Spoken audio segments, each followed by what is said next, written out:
For my data analytics task, I was given a dataset that was top 10 highest earning films of each year. My 3 questions were, if a film is adapted from a previous piece of media, whether that be a book or a film, is that more likely to get butts in seats? Second, is a film that has a higher MPAA rating, so films that are rated G, would they be more likely to have higher earnings than films rated R? And finally, what does the main genre of a film impact on the worldwide earnings? For instance, are comedies seen more often than dramas? Adapted from other media, all of them, to see what was true and what was false, what was adapted from other media and what wasn't. And then we ranked them per year. Then we made this graph. It's a long one. As we can see from these trend lines, the blue trend line indicating the future projections for true, and the orange trend line projecting the future projections for false, is very, very likely that all films that come in the future are going to be adapted from other pieces of media. Until about the very late 90s, there was no time where it went. There was no point where false was above 50%. It just stagnated until about 2010, where it kind of just went all out together, re-rising in 2014, up until 2016, and then fell once again. 1976 to 1998, we can see that false being higher and true being higher were about even over time. But, as we can see as we move a little further, true absolutely dominates. But I didn't think that was enough. We saw that out of the 430 films that were being checked, we can find that 307 of them were adapted from a previous source of media.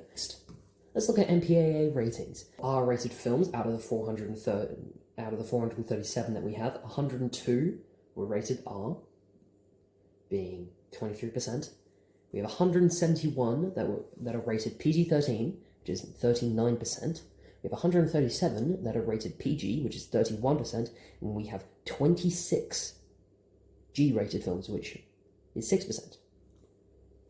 So, as we can see, if you go for a slightly higher rating, you are much more likely to earn a bit of money, which means that renders my original story false. But that doesn't mean anything if we don't look at how much. We took the totals and we found out what was giving us the total earnings. G-rated films, which had 6% of the total which had 6% of the total numbers of films on this list and made up 6% of the total earnings. PG made 25%, which that is a little lower than the number of films on this list, where they had 31. So 31% to 25, that is a decent drop. I'm concerned there. Let's skip PG-13 for now. R-rated films took up, as a number of the films on this list, 23%. Kickback is 13%. Finally, we have PG-13, which went from having 39% of the number of films on this list to 56% of the money. Finally, let's look at main genre. We came up with 16 main genres. Then we calculated the total gross of all of those films, so we had, at most, 36 million, and our smallest being sport, which had 686 million. And we calculate the average, where again, sport was lowest, 98 million, and our biggest, 669 million. It will tell us exactly what we need to know about the totals. As you can see, fantasy makes way more. I couldn't figure out how to do logarithms before I had to hand this up. I'm so sorry. And of course, sport had the lowest. But as we can see for average, it is a lot closer. Nobody is really pacing out everyone else. I checked the percentage share of each genre's total earnings. As we can see, sport takes a 0.4%. Fantasy takes home 21.18%. Hypotheses. Yes, it is better to go and adapt a previous piece of media, especially in the coming future.